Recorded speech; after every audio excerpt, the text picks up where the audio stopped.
Hello friends, आज के lecture में मैं आप लोगों के साथ डिस्कस करने वाला हूं गूगल जो इंडिया के अंदर इन्वेस्टमेंट करने वाला है 10 बिलियन डॉलर की, उसके बारे में।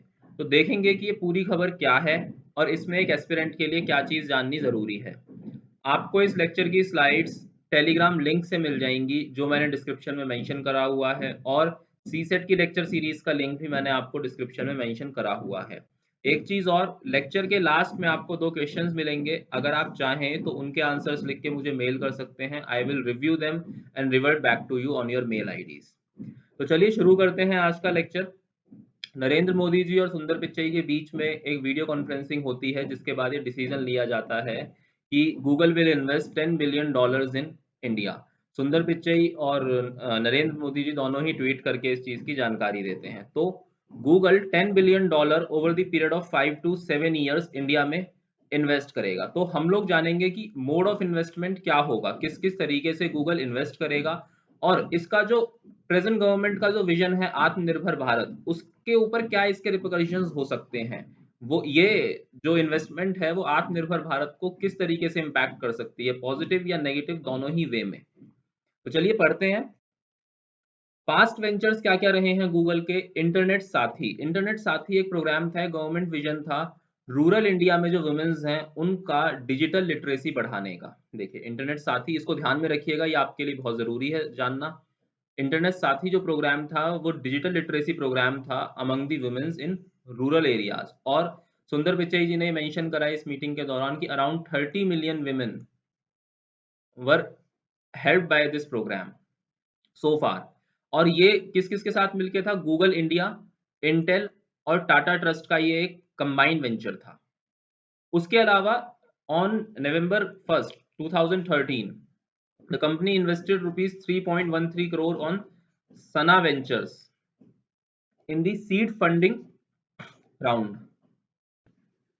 सना वेंचर्स एक वाटर सॉल्यूशन कंपनी है जो वाटर हीटर्स, सोलर हीटर्स, इस तरीके की चीज़ें और फिल्टर प्रोडक्ट्स बनाती है। और अगस्त्य इंटरनेशनल फाउंडेशन ये एक एजुकेशनल फाउंडेशन है और एक नॉन प्रॉफिटेबल ऑर्गेनाइजेशन है।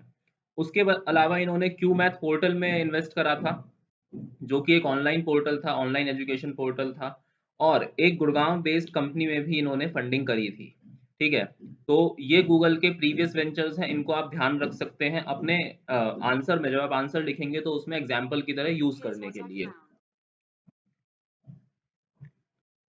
नेक्स्ट देखते हैं किस किस मोड से गूगल इन्वेस्ट करेगा।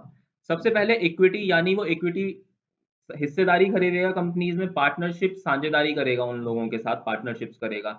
इकोसिस्टम इन्वेस्टमेंट होगा, इकोसिस्टम इन्वेस्टमेंट यानी कि एनवायरनमेंट को इम्प्रूव करने के लिए इन्वेस्टमेंट होगा, सस्टेनेबल डेवलपमेंट आप कह सकते हैं इस चीज को। दूसरा जो सबसे इंपॉर्टेंट है वो है operational and infrastructure. Operational and infrastructure से बहुत से नए जॉब्स क्रिएट होंगे। इंफ्रास्ट्रक्चर का मतलब है कि गूगल नए तरह के सेटअप्स इंडिया में करेगा।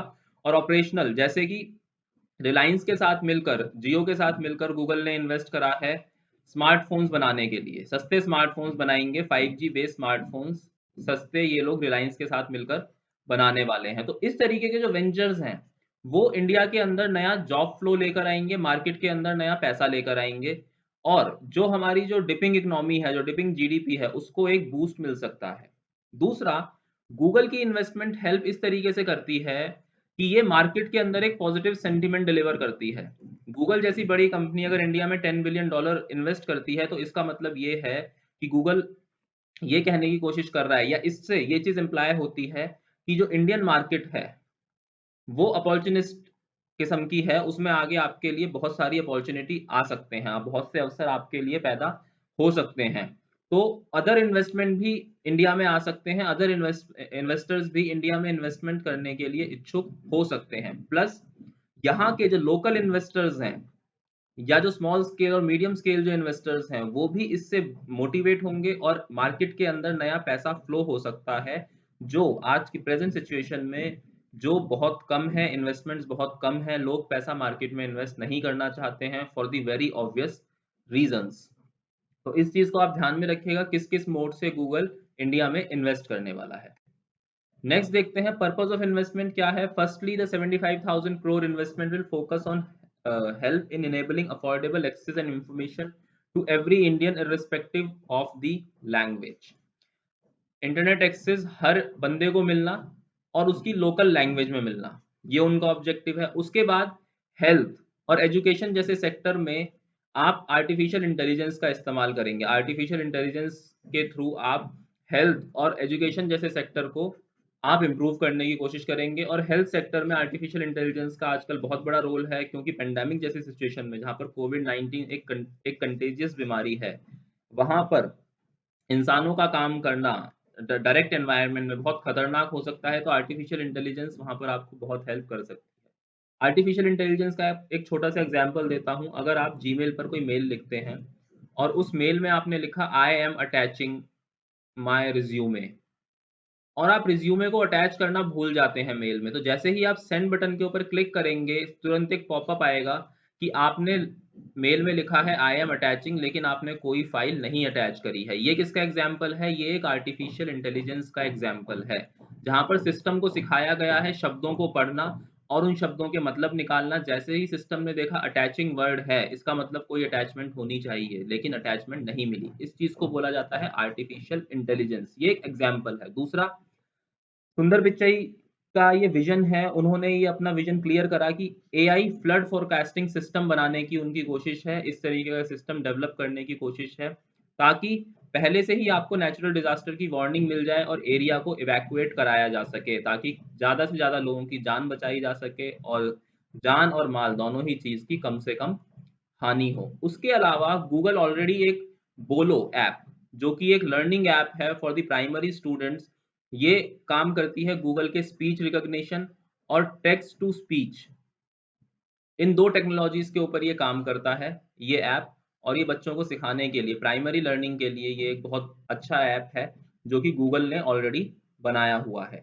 तो इसी तरीके के और चीज़ें, एआई बेस्ड चीज़ें गूगल इंडिया में इन्वेस्ट करने की कोशिश करेगा, इंडिया में डेवलप करने की कोशिश करेगा। चाइना फैक्टर क्या है इस चीज़ में? देखिए, बिग टेक्नोलॉजी कंपनीज जैसे गूगल, फेसबुक, नेटफ्लिक्स, ट्विटर्स, इनको चाइना में बिजनेस करने की परमिशन नहीं है। They are prohibited from doing business in China. और फिर जैसे ही इंडिया ने चाइनीज प्रोडक्ट्स के ऊपर बैन लगा दिए, चाइनीज एप्स के ऊपर बैन लगा दिए, तो इंडिया का जो डिजिटल मार्केट है वो अचानक से ओपन हो गया बाकी देशों के लिए। जैसे अमेरिकन जायंट्स हैं, जितने भी बड़े बड़े गूगल, फेसबुक, माइक्रोसॉफ्ट, ये जो अमेरिकन जायंट्स हैं, मार्केट इनके लिए अचानक से ओपन हो गया। ओपन पहले भी था, लेकिन अब इनके पास एरिया ज़्यादा हो गया, इनका स्कोप बढ़ गया, क्योंकि जहाँ-जहाँ से चाइनीज़ ऐप हट जाएँगे और चाइनीज़ टेक्नोलॉजी गायब हो जाएगी, वहाँ पर जो अमेरिकन जायंट्स हैं, वो कवर कर सकते हैं। तो यहाँ पर आप एक चीज़ देखिए कि एक तरफ हमारा मिशन है आत्मनिर्भर भारत, और दूसरी तरफ आप अमेरिकन इन्वेस्टमेंट लेकर आते हैं अपने डिजिटल सेक्टर में, चाइनीज़ इन्वेस्टमेंट हटाकर आप अमेरिकन इन्वेस्टमेंट लेकर आते हैं अपने डिजिटल सेक्टर में। तो क्या ये कॉन्ट्रडिक्शन है? इसका जवाब आप लोग लिखेंगे कि क्या ये कॉन्ट्रडिक्शन है आत्मनिर्भर भारत का, या ये आत्मनिर्भर भारत को फैसिलिटेट करेगी ये चीज़? तो ये आपको सोचना है और इस चीज़ का आंसर आपने लिखना है। तो चाइना फैक्टर क्या हुआ जी? जैसे ही चाइना का डिजिटल वर्ल्ड इंडिया में एंड हो रहा है, चाइना का डिजिटल रिजीम इंडिया में एंड हो रहा है, अमेरिकन जायंट्स के लिए एक बहुत बड़ी अपॉर्चुनिटी बन जाती है। और ऑलरेडी फेसबुक इन्वेस्ट कर चुका है जियो के साथ, माइक्रोसॉफ्ट ऑलरेडी इंडिया में इन्वेस्ट कर चुका है, तो गूगल क्यों पीछे रहे? गूगल भी तो बहुत बड़ी कंपनी है, गूगल के पास भी पैसे की कमी तो है नहीं, तो गूगल पीछे क्यों रहे? तो लास्ट में आपको छोड़े जाता हूँ दो बहुत इंपॉर्टेंट क्वेश्चंस के साथ। इन दोनों क्वेश्चंस के आंसर आप लिख कर मुझे इस ईमेल आईडी पर दे सकते हैं, और टेलीग्राम चैनल से आप इसका पीडीएफ डाउनलोड कर सकते हैं इस लेक्चर का।